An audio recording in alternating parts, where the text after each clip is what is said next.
Students, let's see this question.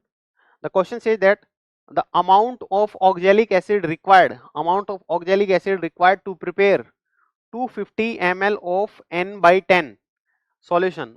Molecular weight of oxalic acid is also given as 126. So हमें क्या करना है, इसमें कितना oxalic acid की रिक्वायरमेंट है अगर n by 10 सॉल्यूशन है और 250 ml का बनाना है हमें. ठीक है, n का मतलब होता है नॉर्मेलिटी. तो हमें नॉर्मेलिटी दी हुई है और हमें वेट पूछा है.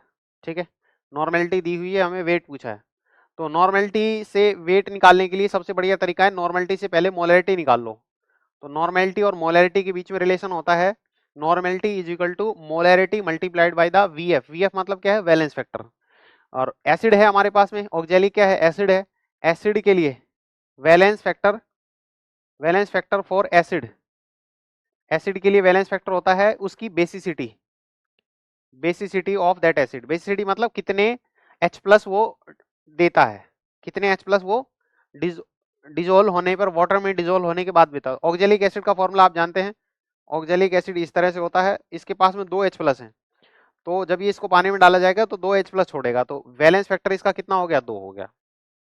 ठीक है, तो हमारे क्वेश्चन में हमें इसकी देखो नॉर्मेलिटी दे रखी है. सॉल्यूशन की नॉर्मेलिटी है 1/10 है ना, n/10 लिख लो या 1/10 लिख लो. नॉर्मेलिटी की वैल्यू है, तो मोलैरिटी हम निकालनी है. Molarity into valence factor. Oxalic acid है, वैलेंस फैक्टर कितना है, 2.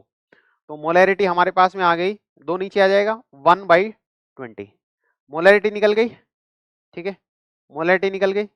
और हमें मोलैरिटी का फॉर्मूला अच्छे से पता है.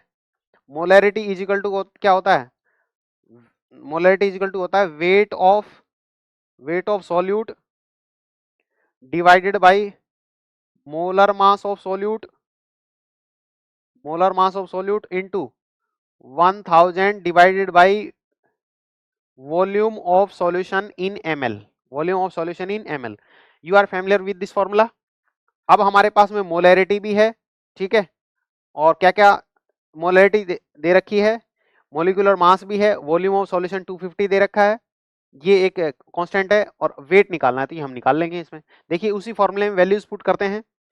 तो मोलैरिटी उस फॉर्मूले में पुट करते हैं. मोलैरिटी की वैल्यू कितनी है, 1/20 is equal to weight of solute. Weight तो निकालना ही ऑक्जेलिक एसिड का, तो ये वेट हमें निकालना है, divided by molar mass of the solute. Molar mass of the solute कितना दिया हुआ है, सॉल्यूट हमारे पास ऑक्जेलिक एसिड है, इसका मोलर मास दे रखा है 126 इंटू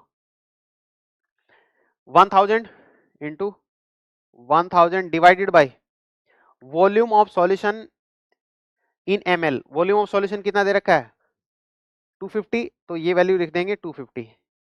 अब इसको सॉल्व करेंगे. देखिए इसको सॉल्व करेंगे तो ये कितने पे कैंसिल हो जाएगा, 4 पे कैंसिल हो जाएगा. ठीक है, अब इसको फर्दर सॉल्व करेंगे. क्रॉस मल्टीपल डब्ल्यू तो इधर रहेगा, ये वाली वैल्यू इधर जाएगी और ये इसके नीचे आ जाएगी. तो ये 126 ऊपर जाएगा, 126 डिवाइडेड बाय कितना आ गया 20, और ये नीचे और आ जाएगा 4. ठीक है ना, इसको सॉल्व कर लेंगे हम. क्या वैल्यू आएगी देखिए,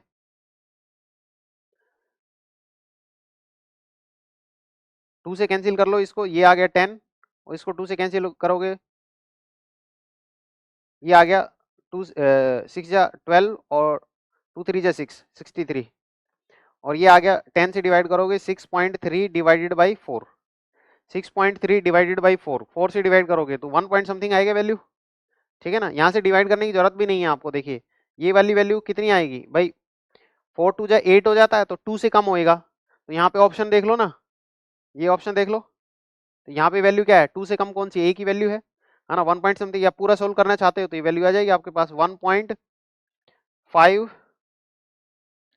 देखिए 2 आ गया 20 23 और 575 कुछ अप्रोक्सीमेटली इतनी आ जाएगी वैल्यू, है ना. लेकिन सोल्व करने की जरूरत नहीं है. आप देखेंगे इसको 1 ये 2 से कम वैल्यू आएगी, 2 से कम एक ही ऑप्शन है आपके पास में, option A. Hence the option A is the correct choice. Thank you.